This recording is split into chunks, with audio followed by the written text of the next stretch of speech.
তেল কিন্তু গরম হয়ে ফুটতে ফুটতে দেখা যায় তেল কিন্তু কড়া থেকে কমে যায়। মাছ যখন ভাজার জন্য দিয়েছে মাছ কিন্তু ভাজা যায় না। মাছ যেমন কাঁচা ছিল সেই রকমই ওই মাছটা কাঁচা রয়ে যায়। আর একটু জোরে বলুন সুবহানাল্লাহ। ও সোনার মানিকেরা, নবীর উম্মতেরা, ও আমার আম্মা জানেরা, একটু খেয়াল করে শুনে এমন সময় দেখা যায় বাবা আমার আপনার নবী পৌঁছে যায়। এদিকে দেখা যায় আবু বকর রাদিয়াল্লাহু আনহুর বাড়িতে এইরকম করে বাবা দেখা যায় মাছ ভাজতে ভাজতে তেলও শেষ হয়ে যায়। আর তার বাড়িতে যে কাঠগুলো ছিল ওই জ্বালানিগুলো শেষ হয়ে যায়। মাছের আকৃতি কিন্তু পরিবর্তন হয় না। মাছ যেমন কারমাগার সেই রকম কাঁচাই রয়ে যায়। আল্লাহ নবীর দরবারে হযরতে আবু বকর রাদিয়াল্লাহু আনহু গিয়ে জানালেন, ইয়া রাসূলুল্লাহ, হাবিবাল্লাহ, যারা আমার উনুনের কাঠ শেষ হয়ে গেল, তেলগুলো ফুরিয়ে গেল, মাছগুলো ভাজতে লাগলাম, মাছ ভাজা যায় না, যেমন কাঁচা আস্ত মাছ কাঁচাই রয়ে গিয়েছে। ওই সময় আমার নবী জানিয়ে দিলেন, ও বাবা আবু বকর, শুনে রেখে দাও, জেনে রেখে দাও, আমি রাসূলুল্লাহ সাল্লাল্লাহু আলাইহি ওয়াসাল্লাম জানিয়ে দিলাম আমার নবী এই মাসটার জন্য আমার আল্লাহ রাব্বুল আলামিন এমনি করে দেখা যায় পৃথিবীর আগুনকে হারাম করে দিয়েছে। আল্লাহ নবী সাহাবী আবু বকর সময় জিজ্ঞাসা করেছিলেন, ইয়া রাসূলুল্লাহ, হাবিবাল্লাহ, কেন এর জন্য আগুনকে হারাম করে দিয়েছে?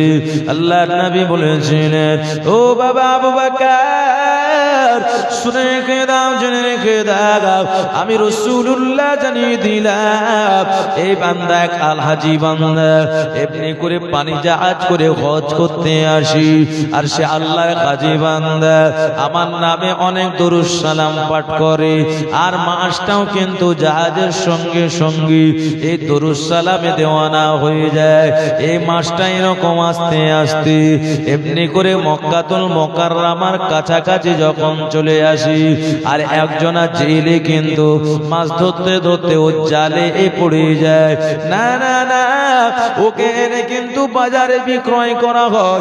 ওই মাছটাকে এমন সময় ধরে এনেছে, আর বাবা আবু বকর, তুমি এই মাছটা কিনে এনেছো, এই মাছটা আমার নবী ভালোবাসার সঙ্গে মহব্বতের সঙ্গে দরুদ পড়াটা মন দিয়ে শুনেছে বলে আমার আল্লাহ রাব্বুল আলামিন এই মাছের জন্য দুনিয়ার সমস্ত আগুনকে হারাম করে দিয়েছে।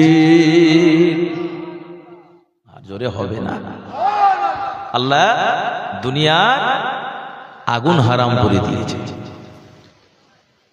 তাহলে আমরা যদি নবীর উপরে দরুদ সালাম পাঠ করি, কি গো, আল্লাহ রাব্বুল আলামিন আমার আপনার জন্য জাহান্নামের আগুন হারাম করে দিতে পারেন না? বলুন ইনশাআল্লাহ, বলুন না ইনশাআল্লাহ। তো মাহফিলে যখন দরুদ পড়া হয় ওই সময় আমাদের কর্তব্য আমরাও তাড়াতাড়ি এসে যেন সেই সব থেকে বঞ্চিত কেন হব, আমরাও তাড়াতাড়ি এসে বসে বসে শুনবো। অন্যান্য দিন আপনাকে কেউ ডাকবে না, যখন এই মাহফিল শেষ হয়ে যাবে আর এই জায়গায় কোনো আলেম ওলামা আসবে? কি গো, আসবে? কেউ আসবে না। আবার যখন আপনার জলসা হোক, জীবনী হোক, হলে আবার আপনাকে আলেম ওলামারা ডাকবে। তাই যে কোনো জায়গা মাহফিল হলে মাহফিলের প্রথম থেকে গিয়ে বসাটাই হচ্ছে সব থেকে বেটার। কারণ সময় রয়েছে, বাইরে সময় না কাটিয়ে কাজ রয়েছে, ব্যাপার আলাদা, যে কাজটা সেরে তারপরে যায়, একটু এর দেরি হতে পারে, কিন্তু বসে রয়েছেন বন্ধু বান্ধবের সঙ্গে গল্প বলার সময় আপনি পাবেন। কিন্তু এ মাহফিলে যে দরুদটা পড়ছি, যে সবটা আল্লাহ দেবেন, এ সব থেকে আমরা বঞ্চিত হয়ে যাব আমার ভাই, জানেন না। এদিকে দেখা যায় আল্লাহর হাবিব সাল্লাল্লাহু আলাইহি ওয়াসাল্লাম তিনি মক্কাতুল মুকাররমার জমিনে তিনি ইবাদত বান্দিগির কথা বলছেন। ও আমার সাহাবায়ে কেরামেরা, তোমরা নামাজ পড়ো। আল্লাহ পাক নামাজ দিয়েছেন 50 ওয়াক্তে, আর তোমরা সেই নামাজটা আদায় করো। আমি আস্তে আস্তে কমিয়ে কমিয়ে 50 ওয়াক্ত আনলাম না, নামাজটা কমিয়ে কমিয়ে 5 ওয়াক্তে এনেছি। আর এই 5 ওয়াক্ত নামাজ আদায় করলে আল্লাহ বলেছেন, হাবিব নামাজ কমালাম, সওয়াব কমালাম না, 5 ওয়াক্ত আদায় করলে 50 ওয়াক্তেরই সওয়াব পাবে। এবার জোরে বলুন। নামাজটা পড়তে হবে কেমন নামাজ পড়তে হবে, ইবাদত করতে হবে কেমন ইবাদত করতে হবে, নামাজটা কি জিনিস? আল্লাহ নবী বলেছিলেন, ওয়া মাশাবাইকরা বিরাসুনে কিদাম জেনে কিদাম, নামাজ এমন একটা আমল, আমি আল্লাহ পাকের দরবারে মেরাজে গিয়েছিলাম, আমি আল্লাহর সাক্ষাৎ পেলাম, আমি আল্লাহ পাকের দিদার খানা পেয়েছিলাম। ও আমার সাহাবায়ে বেরা, আমার আল্লাহ জানিয়ে দিলেন, হাবিব আপনি আপনার উম্মাতানিদের বলে দেন, কারণ আপনার উম্মাতানিরা পৃথিবীর জমিনে ডাইরেক্ট আমার সঙ্গে সাক্ষাৎ পাবে না, দিদার পাবে না। আমার ভালোবাসার বান্দা বান্দীদের জানিয়ে দেবেন, আপনার সঙ্গে আমার ডাইরেক্ট মেরাজ হলো। আর নামাজের মধ্যে আমি আল্লাহ আপনার উম্মাতের সঙ্গে আমার দেখা হয়ে যাবে। আর একটু জোরে বলুন সুবহানাল্লাহ। আল্লাহর নবী জানিয়ে দেন, as-সালাতু মিরাজুল মুমিনিন, নামাজ হচ্ছে মুমিনদের জন্য মিরাজ। আমরা একক নামাজ আদায় করব বাবা, আমার আল্লাহ রাব্বুল আলামিন আমার আপনার নামায়ে আমালি এমনি করে 10 ওয়াক্তের নামাজের সবটা দিয়ে দেবে, আর 10টা মিরাজের সব আল্লাহ দান করে দেবে। একবার জোরে জোরে বলুন সুবহানাল্লাহ। 5 ওয়াক্তের নামাজ যে বান্দা বান্দি আদায় করবে, ওই বান্দা বান্দির নামায়ে আমালি আমার আল্লাহ রাব্বুল আলামিন 50টা মিরাজের সওয়াব এবং 50 ওয়াক্তের সওয়াব দান করে দেবে। ও নবীর উম্মাতানিরা, নামাজ হলো এমন একটা ইবাদত যে নামাজকে আমার নবী বলেছেন, এই নামাজ হলো জান্নাতের চাবি। যেমন ঘরের মধ্যে তালা যখন আমরা দরজা দিয়ে বাইরে চলে যাই, আর ওই এমনি করে তালা খোলার জন্য চাবির প্রয়োজন হয়, আর এমনি করে চাবি যদি হারিয়ে যায় তাহলে তালা খোলা অসম্ভব হয়ে পড়ে। আপনি বলবেন তালা আমি ভেঙে দেব, এত সহজ নয় জান্নাতের তালা বাবা। ও নওজওয়ানেরা, যুবকেরা, ওটাতে বাবা এমন বারকোড রয়েছে, ওই বারকোডটা হচ্ছে 5 ওয়াক্ত নামাজ। একবার জোরে জোরে বলুন সুবহানাল্লাহ।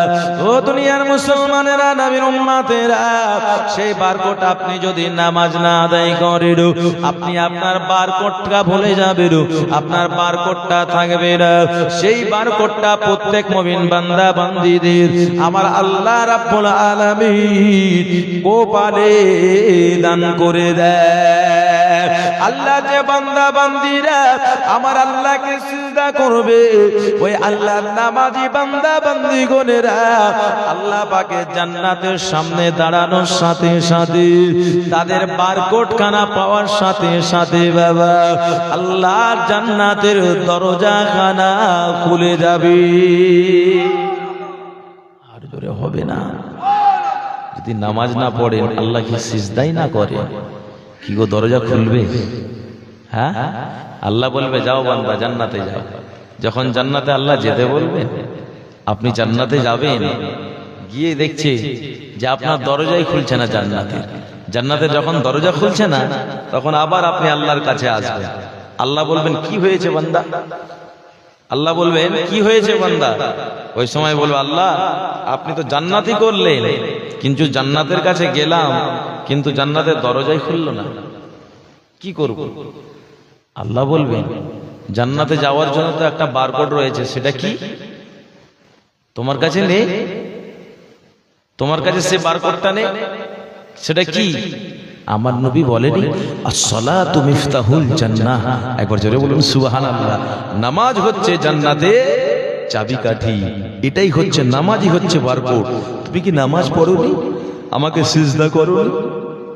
বান্দা সে সময় খামোশ হয়ে যাবে, চুপ থেকে যাবে, কারণ আমি তো নামাজ পড়িনি, আমি তো নামাজ পড়িনি। ওই সময় আপনি চুপ, আপনি যে মুখ থেকে বলতেও যাবে না আমি নামাজ পড়েছি, আপনার ওই সময় নামাজের জায়গাগুলো আল্লাহর কাছে জবাব দেবে। আল্লাহ, না এ বান্দা নামাজ পড়েনি, সিজদা করেনি, আমার হাঁটুটা সিজদার জায়গা লাগিয়ে দিই। অদনিয়ার মুসলমানেরা, নবীর উম্মতেরা, আমার আল্লাহ বলবেন ও বান্দারে, আমার দিলেতে এত দয়া এত মায়া, বান্দা তুমি জান্নাতে যেতে চাইলে আমি আল্লাহ তোমাকে জান্নাতি করে দিলাম, কিন্তু তোমার কাছে জান্নাতি ঢোকার জন্য তোমার কাছে যে বারকোডটা, ওই বারকোডটা তোমার কাছে না। আমি আল্লাহ আমার আর কিছু করার না। ও আমার বান্দা, তুমি যেমন আমল করেছো সেই রকম তুমি আজকে ফল পাবে। আমি আল্লাহ তো ঘোষণা করেছি, তুমি চলে যাও, তোমার জন্য জাহান্নাম অবধারিত। ওই সময় ওই বান্দা বলবেন আল্লাহ আমি তো জুম্মাটা আদায় করেছি, আমি জুমার নামাজ আদায় করেছি। আমার আল্লাহ ওই সময় বলবেন বান্দা তুমি ফরজ নামাজগুলো আদায় করো না, এর জন্য তোমাকে জাহান্নামের আগুনে জ্বলতে হবে, পড়তে হবে। যে জায়গায় তুমি জুম্মা আদায় করেছো, জুমার নামাজ আদায় করার জন্য জাহান্নামে জ্বলে পড়ে চার কারক হয়ে আমি আল্লাহ আমার জান্নাতে তুমি যেতে পারবে। যতটা বাবা তার শাস্তি হবে নামাজ কাজা করার জন্য, নামাজ ছেড়ে দেওয়ার জন্য, ওই বান্দা বান্দিকে বাবা জাহান্নামের আগুনে পুড়িয়ে দেওয়া হবে, জাহান্নামের শাস্তি দেওয়া হবে। ওই বান্দা বান্দি ছটফট ছটফট করবে বাবা। সেই দিন বাবা এমন ভাবে আযাব হবে, একদিন নয় দুদিন নয়, অনেক দিন ধরে ওই বান্দার উপরে আযাব হবে। শেষের দিকে আমার আল্লাহ বলবে না ও জাহান্নাম আমার এই বান্দার জন্য তুমি দাঁড়িয়ে যাও, কারণ এই বান্দা শাস্তি হয়ে গিয়েছে। আমার এই বান্দাটা আমার জুমার নামাজ আদায় করেছে, আমি আল্লাহ আমাকে তো স্বীকার করেছে। আমার আল্লাহ তখন ওই বান্দা বান্দির গুনাহ খাতা মাফ করে দিয়ে এই জুমার নামাজ আদায়ের জন্য জান্নাত নসিব করে দেবে। আরো একটু জোরে বলুন সুবহানাল্লাহ, নারে তাকবীর। অনেক ভাই রয়েছে, অনেক ভাই রয়েছে, অনেক বাবাজি রয়েছে, পাঁচ ওয়াক্ত পড়ে না, হ্যাঁ, জুমাটাও পড়তে যায় না। কি গো, এরকম আছে না নাই? হ্যাঁ, দেখবেন নামাজ চলছে, এই জুমার আজান হচ্ছে, ওই ভাই এদিক থেকে হাটে বাজার ঘুরে ফিরে এসে, ঘোরাফেরা হয়ে গেল, ঘোরাফেরা পরে ও বাড়িতে গিয়ে আরামসে ঘুমিয়ে পড়ল। সবাই ছুটে আসছে কিসের জন্য? জুমার নামাজ পড়ার জন্য, যে আজকে আমি কাজটা তাড়াতাড়ি সেরে দিই। আর ও আসছে ঘুমানোর জন্য। সব কাজ বন্ধ করে দিয়ে ভাববে যে রাস্তাঘাটে যদি ঘোরাফেরা করি লোকজন দেখে নেবে, তার থেকে ভালো আমি একটু ঘরের মধ্যে আরাম করি। ভাই, দুনিয়াতে তুমি যদি আরাম নিয়ে নাও তাহলে আখিরাতে তোমাকে সাজা নিতে হবে। এটা আমার কথা নয়, এটা কার কথা? আল্লাহর কথা। ও দুনিয়ার মুসলমানেরা, নবীর উম্মতেরা, আল্লাহ নবী তাই জানিয়ে দিলেন ও আমার উম্মতেরা, নামাজ যখন আদায় করবে তোমরা এমনি করে দাঁড়িয়ে যাবে নামাজের সময়, দুনিয়ার সমস্ত কথা ভুলে গিয়ে এমনি করে তোমরা যখন নামাজে দণ্ডায়মান হবে সদা সর্বদা আল্লাহ পাককে ইয়াদ করবে। কেমন ইয়াদ করবে? আল্লাহ নবী জানিয়ে দেন, ক্বালান নবী সাল্লাল্লাহু আলাইহি وسلم أن تعبد الله كأنك تراه فإن لم تكن تراه فإنه يراك। সুবহানাল্লাহ। আল্লাহ নবী জানিয়ে দিলেন, আন তা'বুদাল্লাহা কান্নাকা তারাহু, তোমরা যখন নামাজে দণ্ডায়মান হবে তোমরা মনে মনে ভাববে যে আমরা আমার আল্লাহ পাককে দেখতে পাই।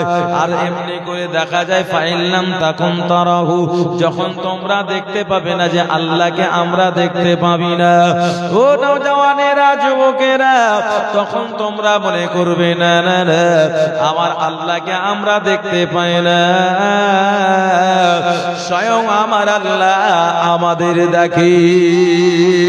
এই মনোভাব চিন্তা নিয়ে তোমরা যখন ইবাদত বান্দেগি করবে, আমার আল্লাহ রাব্বুল আলামিন ওই বান্দা বান্দির মনটা রুজু করার কারণে আমার আল্লাহ ওই বান্দা বান্দির নামায়ে আমালে এক ওয়াক্ত নামাজ আদায় করার বিনিময়ে ওই বান্দা বান্দির নামায়ে আমালে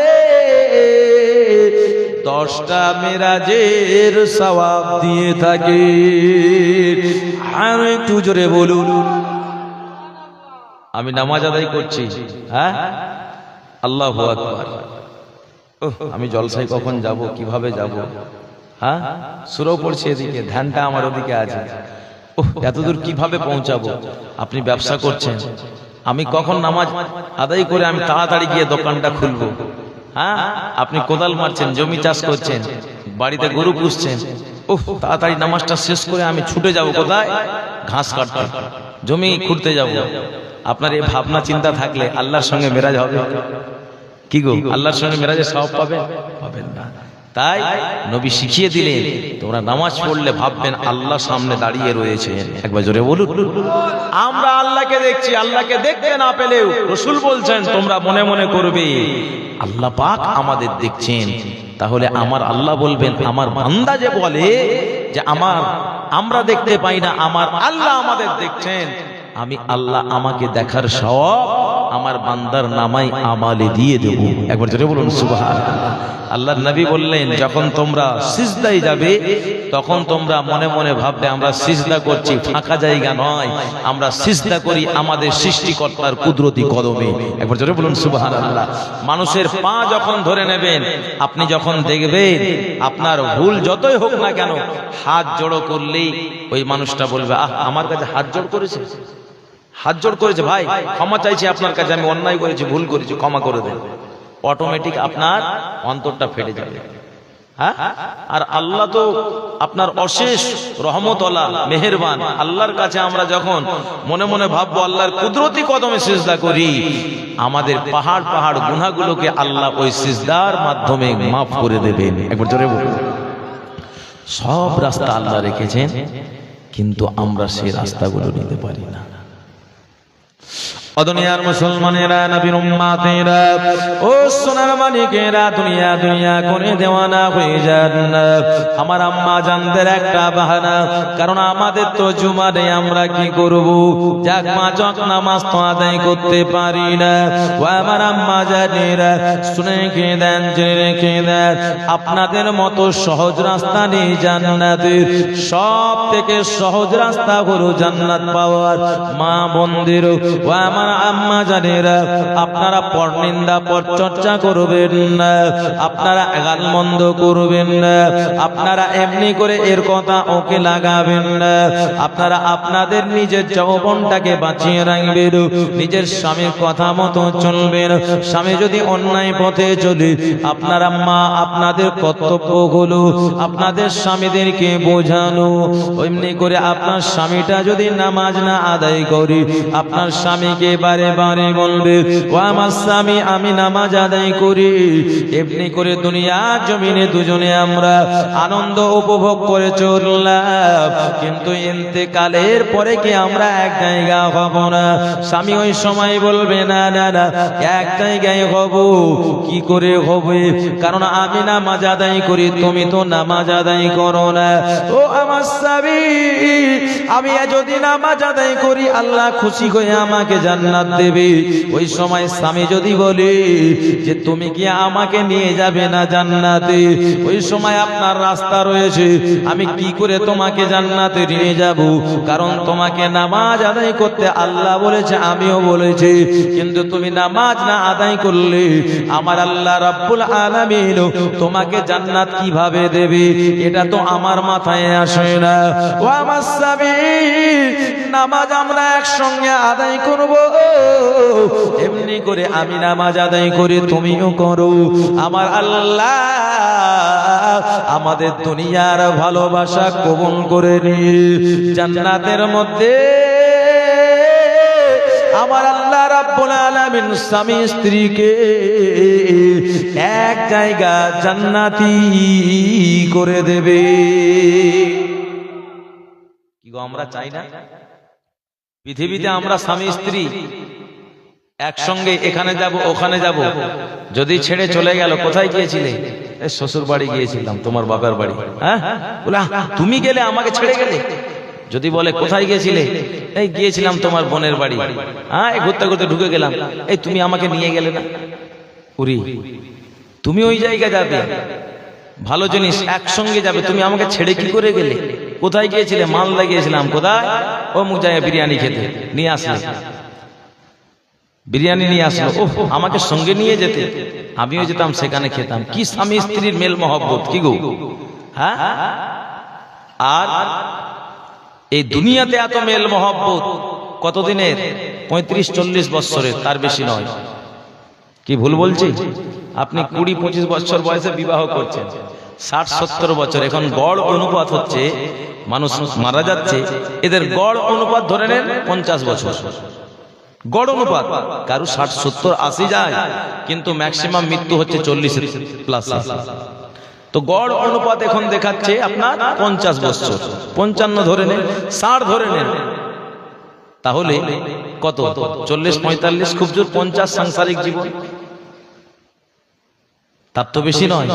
এতেই যদি আমাদের এত মধুর মিল মহব্বত, হ্যাঁ আর বাকিটা নয়, আর বাকিটা নয়। অদুনিয়ার মুসলমানেরা, নবীর উম্মতেরা, ও সোনার মানিকেরা, একটু খেয়াল করে শুনে কেদার জেনে কেদার। স্বামী এমনি করে বাবা বিভিন্ন চিন্তা ভাবনায় অন্যায় কাজ করে নিতে পারে।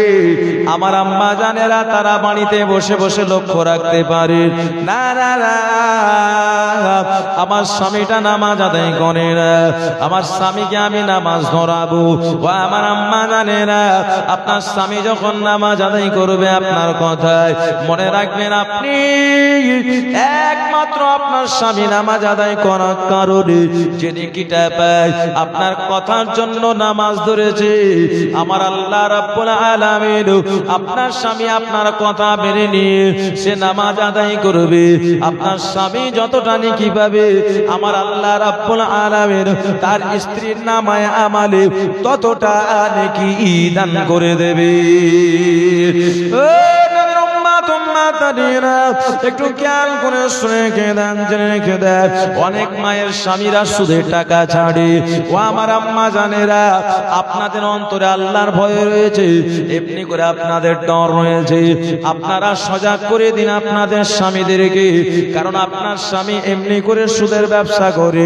মাওলানা বলেন না না না, স্বামী কোথা থেকে খাওয়াচ্ছে স্ত্রীদেরকে উত্তর জবাব দিতে হবে না। আপনি এমনি করে যখন দেখছেন আপনার স্বামীটা হারাম পথে রয়েছে, হারাম ব্যবসা করে, ও আমার আম্মা জানেরা, আপনার কর্তব্য রয়েছে, আপনার দায়িত্ব রয়েছে, আপনার স্বামীকে বলবেন অমুক দিন গোশত খাবো, আপনার স্বামীকে অর্ডার করে দিলেন অমুক দিন মাছ খাবো, আপনার স্বামীকে অর্ডার করে দিলেন, আপনি আপনার স্বামীকে অর্ডার করে দিলেন, ও স্বামী আজকে বাড়ি এমনি বাজারে যাচ্ছেন, ফলমূল নিয়ে আসছেন আর সাথে কাজু নিয়ে আসবেন। কি ভুল বলছি? সব অর্ডার করতে পারে, এদিকে স্বামী হারাম পথে চলতে এটা নিষেধ করতে পারে, এই জায়গায় বাধা। কারণ ও যদি আবার হারাম পথে না চলে তো এনে কোথা থেকে দেবে? তাহলে তুমিও হারাম খাচ্ছ জেনে শুনে, তুমি আবার কোথায় ছাড় পাবে? তোমাকেও স্বামীর সঙ্গে সোজা কোথায় যেতে হবে? একবারে জাহান্নাম, কোনো ছাড় নেই। অদুনিয়ার মুসলমানেরা, নবীর উম্মতেরা, একটু খেয়াল করে শুনে কেদার। দুনিয়া জমিনে আপনি ভালো মন্দ খান, আপনি মনে রাখবেন আপনার শরীরটা কোনো কাজে দেবেন না। আপনি হারাম খেলে আপনার শরীরটা গলে পচে ছারখার হয়ে যাবে। আর আপনি যদি হালাল খান, আপনার হালাল খাওয়ার জন্য আপনি আল্লাহর মুমিন বান্দা, আল্লাহ আপনি হলেন আল্লাহর নেককার বান্দা, আপনি আল্লাহর নেককার বান্দা বান্দি হওয়ার জন্য গো আপনার ইন্তেকালের পরে যখন আপনাকে কবরে দাফন করে দেয়া হবে আমার আল্লাহ ওই বান্দা বান্দির শরীরটাকে হারাম করে দেবে মাটিকে খাওয়ার জন্য। একবার জোরে জোরে বলুন সুবহানাল্লাহ। ওই বান্দা বান্দিকে মাটি হারাম আয়েশ করে লাগবেন বাবা। যে বান্দাটা নামাজ আদায় করবে না, হারাম ভক্ষণ খাবে, এমনি করে হারাম জিনিস খাবে, ওই বান্দাকে কবরে রাখার সাথে সাথে ওই বান্দার কবরের লাশটা বাবা পচন ধরতে থাকবে। ও নবীর উম্মত উম্মাতাদিনা, আল্লাহ নবী সাহাবায়ে কেরামেরা, আমার নবী পাক সাল্লাল্লাহু আলাইহি সাল্লামের সব বক্তৃতা শুনলেন, নামাজের কথা শুনলেন। নবী সাহাবীরা মক্কাতুল মুকাররমার জমিনে তারা জামাতের সঙ্গে 5 ওয়াক্ত নামাজ আদায় করা শুরু করলেন। আর একটু জোরে বলুন সুবহানাল্লাহ। দিনের পর দিন দেখা যায় খানায় কাবা বাইতুল্লাহ শরীফের চাতানখানা নামাজিতে ভরপুর হয়ে যায়। জোরে হবে না? খানায় কাবার চাতান ভরে যায়। এদিকে যারা মুসলমানদের শত্রু কুফফার কুরাইশ, ওদের মনটা কি হবে? ওরা জ্বলে পুড়ে ছারখার হয়ে যাবে। কি গো? কারণ দিনের পর দিন এদের সংখ্যা বেড়ে যাচ্ছে, বৃদ্ধি পাচ্ছে, এবং মুহাম্মদ যে নামাজ এনেছে আবু জেহেল তো মানছে না। আবু জেহেল বলে আমি সবাইকে এটাকে হাতিয়ার করে বললাম, সময় একটুও লাগেনি, এত কিছু দেখে এসেছে, এটা বিশ্বাস করা যায় না। আমি বিশ্বাস করি না, ওরা সবাই বিশ্বাস করে মুহাম্মদকে মেনে নিচ্ছে। একবার জোরে বলুন। দলে দলে তার সঙ্গে আবার খানায় কাবার চাতানে নামাজ আদায় করছে। ওর হিংসা হচ্ছে। কি গো, হিংসা হবে না? ওর বিশাল রাগ হবে। আমি যদি আপনাকে কোনো কাজে বাধা দিই আর আপনি যদি গিয়ে সেই কাজটাকে মেনে নেন, তার পক্ষপাতী হয়ে যান, অটোমেটিক রাগ ধরবেই রাগ, এটা স্বাভাবিক। এদিকে খানায় চাতান ভরে যাচ্ছে, খুশি কে হবে? আল্লাহ খুশি হবে। ভাই, আপনাদের ইনায়েতপুর মসজিদটা কি গো, ছোট না বড়? একতলা না দুতলা? হ্যাঁ, দোতলা। কেন করেছেন? কি জন্য? কই লোক